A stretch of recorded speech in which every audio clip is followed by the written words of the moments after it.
Assalamualaikum warahmatullahi wabarakatuh. Selamat pagi Bu Siti Mutmainah dan teman-teman. Semoga semuanya diberikan kesehatan. Kami dari kelompok 12, kami akan mempresentasikan hasil kerja dari kelompok kami mengenai biaya kualitas dan produktivitas, pengukuran, pelaporan, dan pengendalian.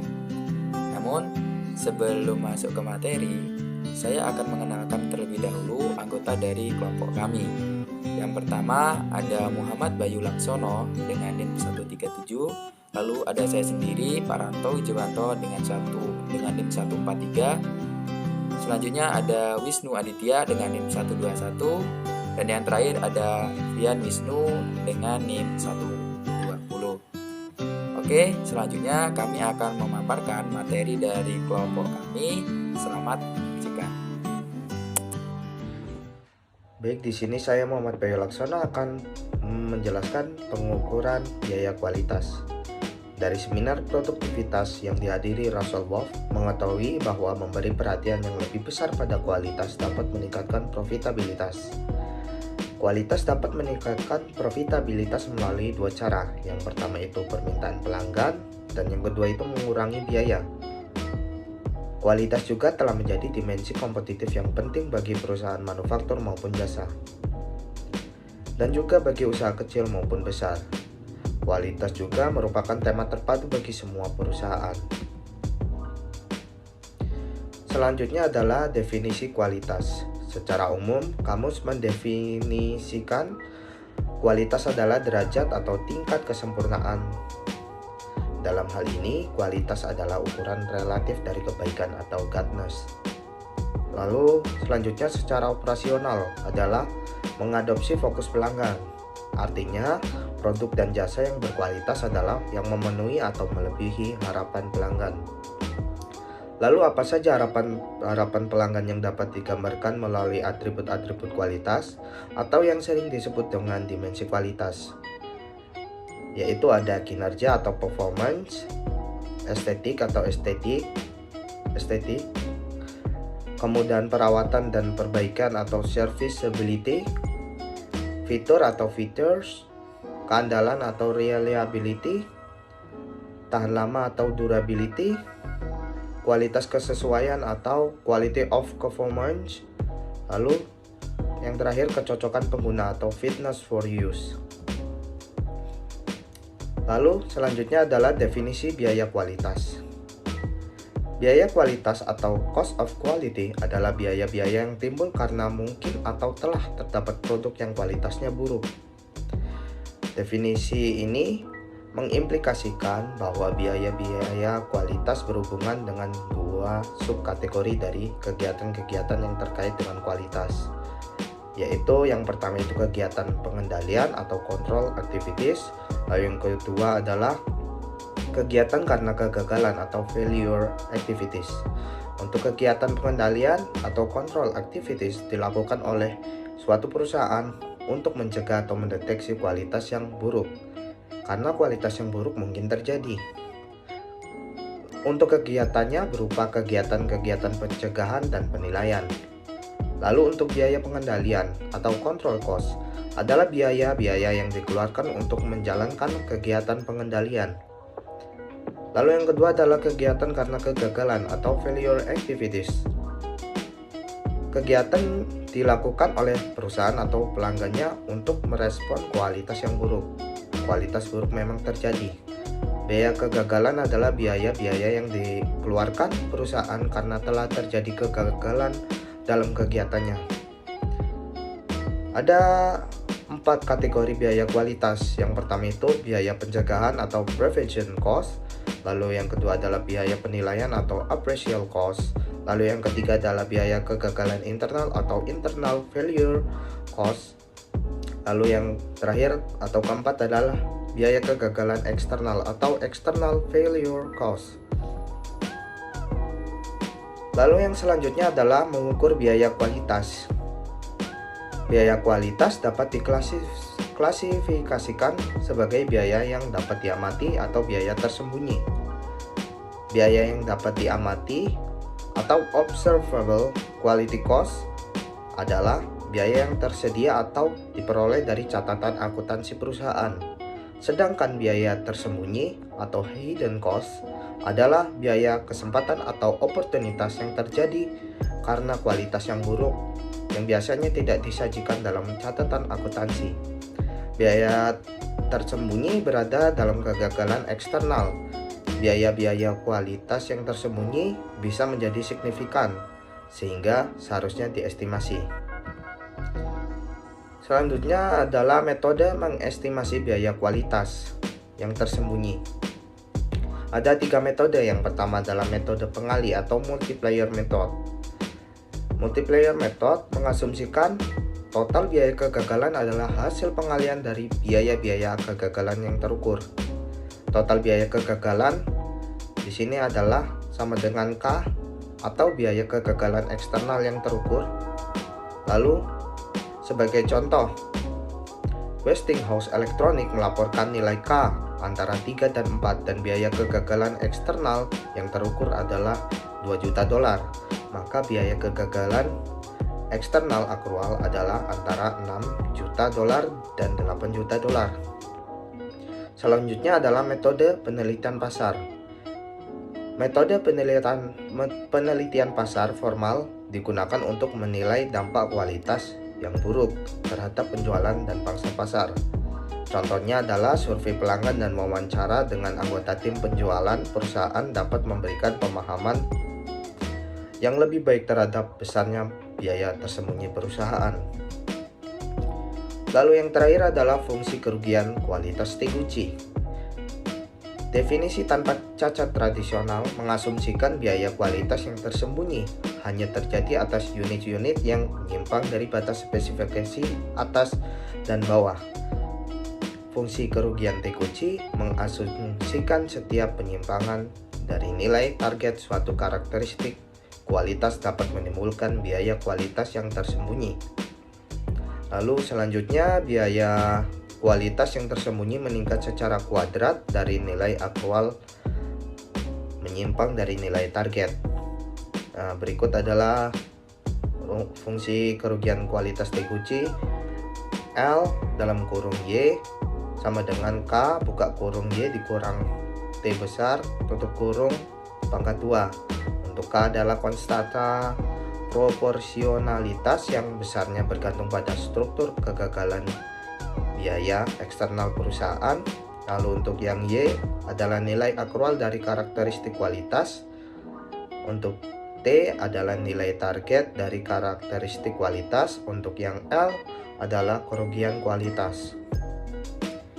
Di sini ada contoh soal. Anggap misalnya K sama dengan $400 dan diameter T sama dengan 10 inci.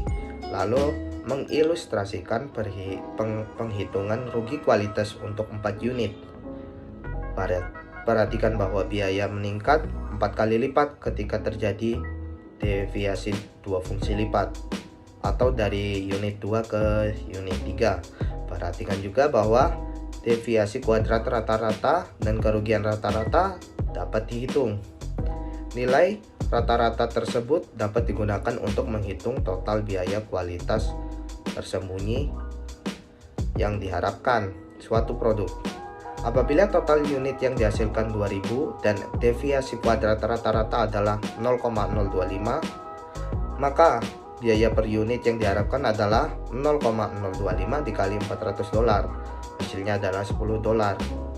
Lalu untuk total kerugian yang diperkirakan untuk 2000 unit adalah $10 dikali 2000 unit. Hasilnya adalah $20.000. Berikut adalah tampilan fungsi kerugian kualitas Teguchi.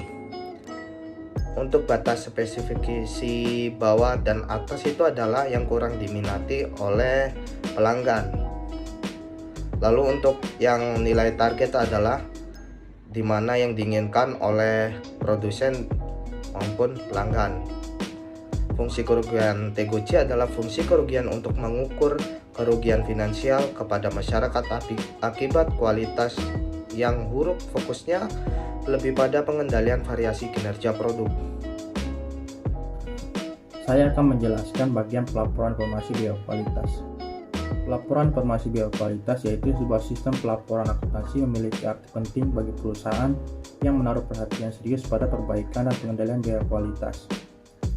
Berdasarkan kategorinya memberikan dua masukan pandangan penting, yaitu pertama, catatan tersebut mengungkapkan besarnya biokualitas setiap periode sehingga manajer dapat menilai dampak keuangannya. Kedua, catatan tersebut menunjukkan distribusi biokualitas menurut kategori sehingga para manajer dapat menilai kepentingan relatif masing-masing kategori. Dalam pelaporan informasi biokualitas ini, yang pertama adalah laporan biokualitas. Pentingnya biokualitas terhadap segi keuangan perusahaan dapat dinilai lebih mudah dengan menampilkan biaya biokualitas sebagai persentase dari penjualan aktual. Ada dua pandangan mengenai biokualitas optimal, yaitu pandangan tradisional yang mengacu pada pencapaian tingkat kualitas yang dapat diterima, dan pandangan kontemporer yang dikenal sebagai pengendalian kualitas total. Dapat dilihat dari gambar di sini sebagai contoh melaporkan biaya kualitas Lighting Corporation dari penjualan tahun fiskal 2008. Ada biaya pencegahan baik pelatihan kualitas dan rekayasa keandalan totalnya 1.150.000. Terus ada biaya penilaian baik pemeriksaan bahan baku, penerimaan produk, dan penerimaan proses totalnya 680.000. Ada biaya kegagalan internal baik sisa bahan dan pengerjaan ulang nilainya 850.000. Ada biaya kegagalan eksternal baik keluhan pelanggan, garansi, dan perbaikan nilainya 650.000. Jadi total kualitasnya sebesar 3.330.000, itu setara dengan 15%. Adapun prinsip yang berlaku idealnya biaya kualitas dari perusahaan adalah kurang dari 2,5%. Yang selanjutnya ada fungsi biaya kualitas, pandangan kualitas yang dapat diterima. Pandangan kualitas dapat diterima mengasumsikan terdapat perbandingan terbalik antara biaya pengendalian dan biaya kegagalan. Ketika biaya pengendalian meningkat, maka biaya kegagalan seharusnya menurun. Selama penurunan biaya kegagalan lebih besar daripada kenaikan biaya pengendalian, perusahaan harus terus meningkatkan usahanya untuk mencegah atau mendeteksi unit-unit yang tidak sesuai. Pada akhirnya akan dicapai suatu titik di mana kenaikan tambahan biaya dalam upaya tersebut menimbulkan biaya yang lebih besar daripada penurunan biaya kegagalan. Dari gambar di samping dapat mengasumsikan dua fungsi biaya, yaitu satu untuk biaya pengendalian atau control cost dan satu untuk biaya kegagalan atau failure cost. Diasumsikan juga bahwa persentase unit yang cacat atau rusak meningkat karena biaya yang dikeluarkan untuk kegiatan pencegahan dan penilaian menurun. Di lain pihak, biaya kegagalan meningkat karena jumlah unit cacat meningkat. Fungsi biaya kualitas pandangan cacat nol. Dalam pengertian klasik, produk dikatakan cacat bila kualitasnya di luar batas toleransi karakteristik kualitas.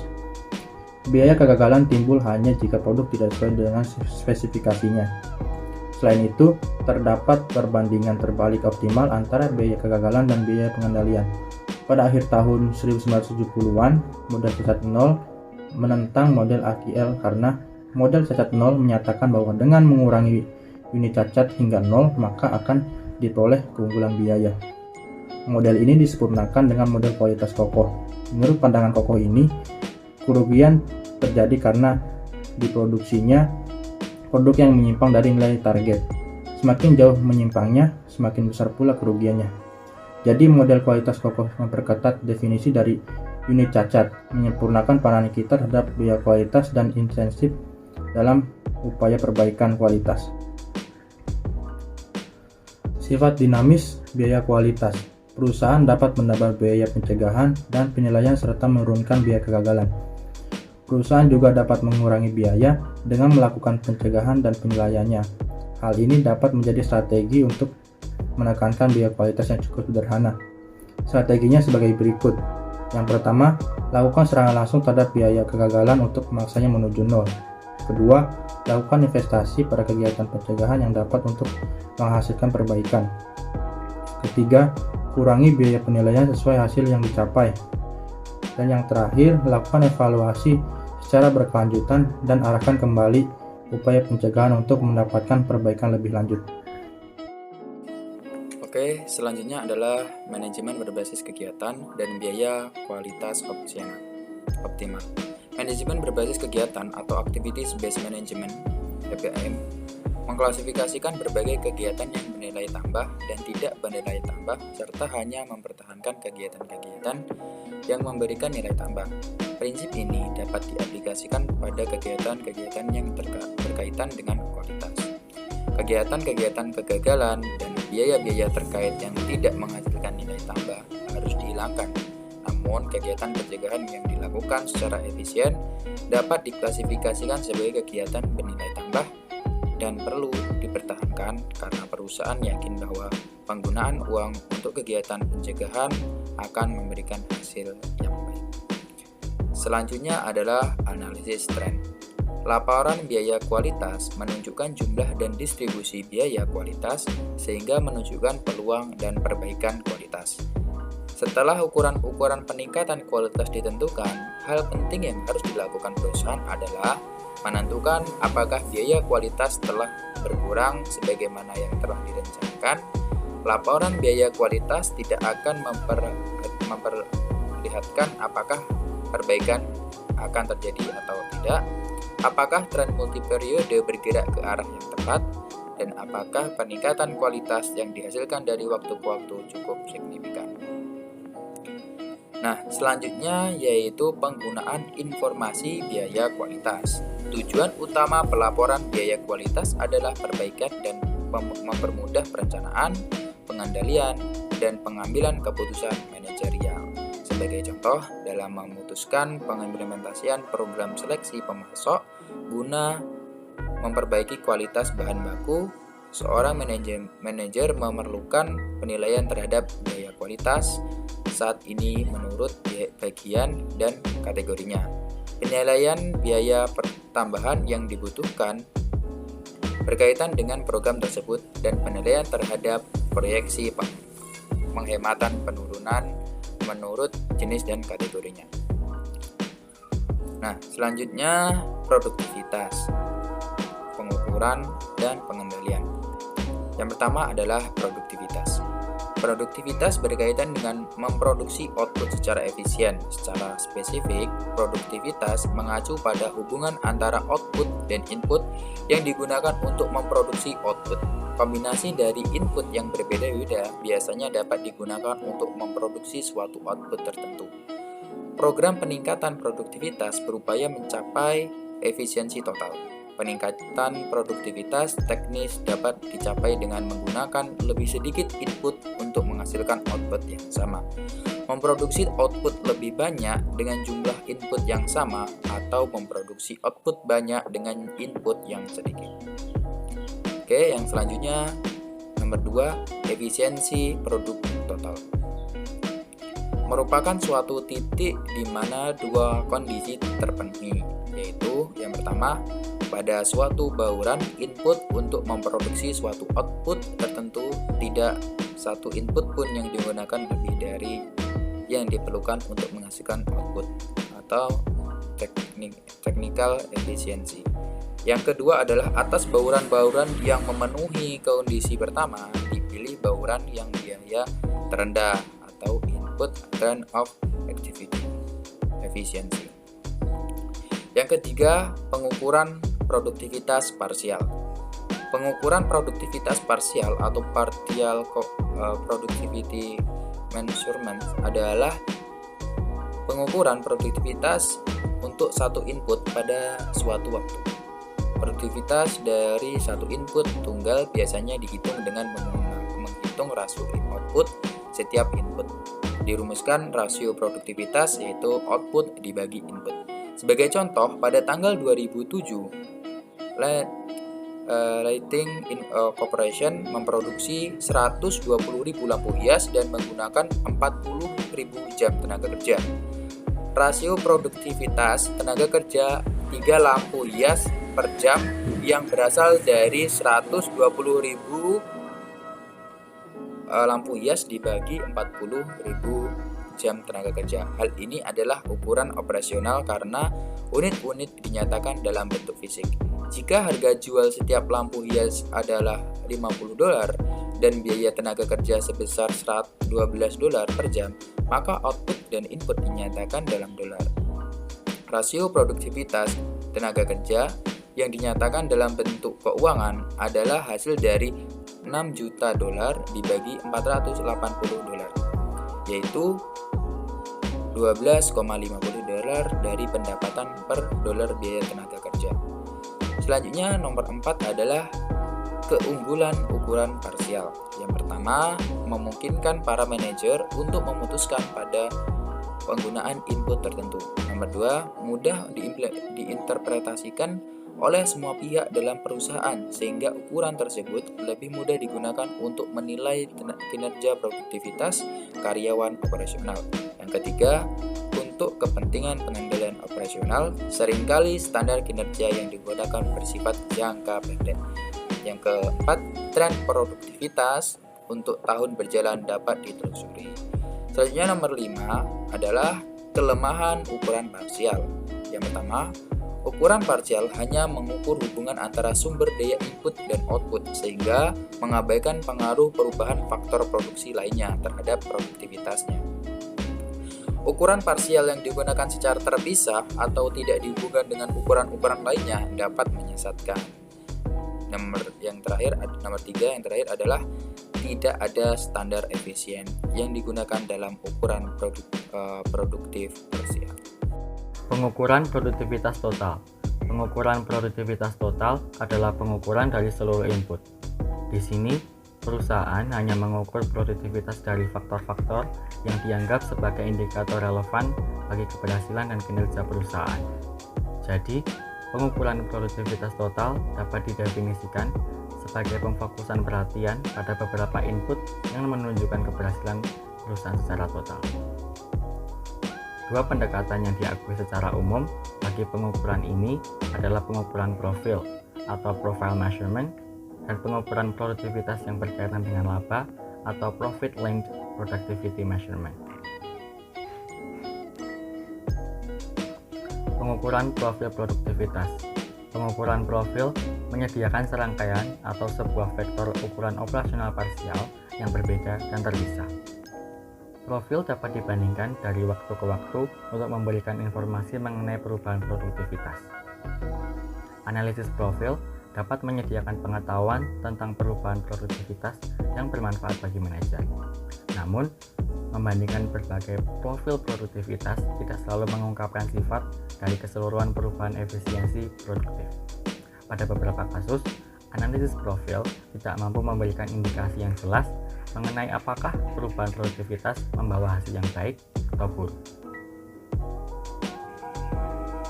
Untuk mengilustrasikan pendekatan ini, input yang digunakan ada dua, yaitu tenaga kerja dan bahan. Red Lightning Corporation menerapkan proses produksi dan perakitan baru pada tahun 2008. Anggap proses baru tersebut memengaruhi produktivitas tenaga kerja dan bahan. Pada awalnya, kita lihat kasus di mana produktivitas dari kedua input bergerak dalam arah yang sama. Berikut data tahun 2007 dan 2008. Tahun 2007, terdapat 140.000 jumlah mesin yang diproduksi, 20.000 jam tenaga kerja yang dilakukan, dan 1.200.000 pon bahan yang digunakan. Tahun 2008, terdapat 150.000 jumlah mesin yang diproduksi, 37.500 jam tenaga kerja yang dilakukan, dan 1.428.571 pon bahan yang digunakan. Berikut analisis profil Red Lightning Corporation tanpa trade-off. Tabel tersebut menyajikan profil rasio produktivitas untuk setiap tahun. Profil tahun 2007 adalah 3 dan 0,100. Sementara profil tahun 2008 adalah 4 dan 0,105. Dengan membandingkan profil kedua tahun tersebut, dapat dilihat bahwa produktivitas tenaga kerja dan bahan meningkat dari yang awalnya 3 menjadi 4 untuk tenaga kerja dan dari 0,100 menjadi 0,115 untuk bahan. Pengukuran produktivitas yang berkaitan dengan laba. Pengukuran produktivitas yang berkaitan dengan laba merupakan pengukuran jumlah laba yang diakibatkan oleh perubahan produktivitas. Dengan menilai pengaruh perubahan produktivitas terhadap laba pada periode berjalan, manajer akan terbantu dalam mengetahui manfaat ekonomis dari perubahan produktivitas. Keterkaitan perubahan produktivitas dengan laba dijelaskan dalam aturan keterkaitan dengan laba atau Profit Linkage Rule. Aturan keterkaitan dengan laba atau Profit Linkage Rule yakni untuk periode berjalan, hitunglah biaya input yang seharusnya digunakan dalam keadaan tanpa adanya perubahan produktivitas dan bandingkan biaya tersebut dengan biaya aktual yang digunakan. Selisih biayanya adalah sejumlah perubahan laba yang disebabkan oleh perubahan produktivitas. Dalam aturan ini, input yang seharusnya digunakan selama periode berjalan dalam keadaan tanpa perubahan produktivitas harus dihitung terlebih dahulu. Misalkan, PH adalah jumlah input tanpa perubahan produktivitas, maka rumus yang digunakan adalah PH sama dengan output periode berjalan per rasio produktivitas periode dasar. Untuk mengilustrasikan aturan ini, contoh LED lightning kembali digunakan. Untuk data tersebut diperlukan tambahan informasi biaya. Berikut data yang telah dikembangkan. Tahun 2007, jumlah mesin yang diproduksi 120.000, jam tenaga kerja yang digunakan 40.000, bahan yang digunakan dalam pon 120.000, harga jual per unit mesin $50, upah tenaga kerja per jam $12, biaya bahan per pon $2.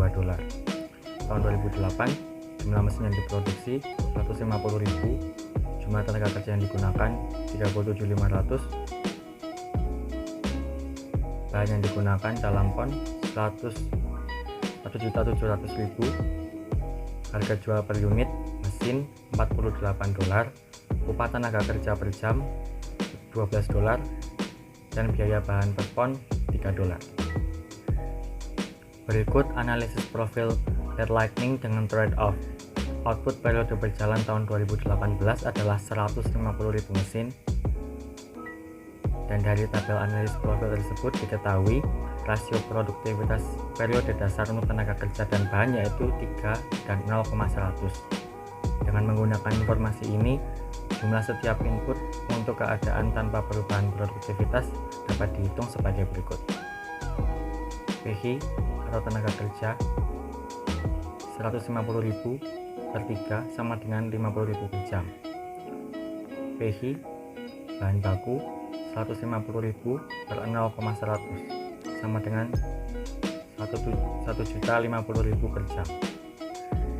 PG memperlihatkan jumlah input tenaga kerja dan bahan yang seharusnya digunakan pada tahun 2008 dengan asumsi tidak ada gambaran produktivitas.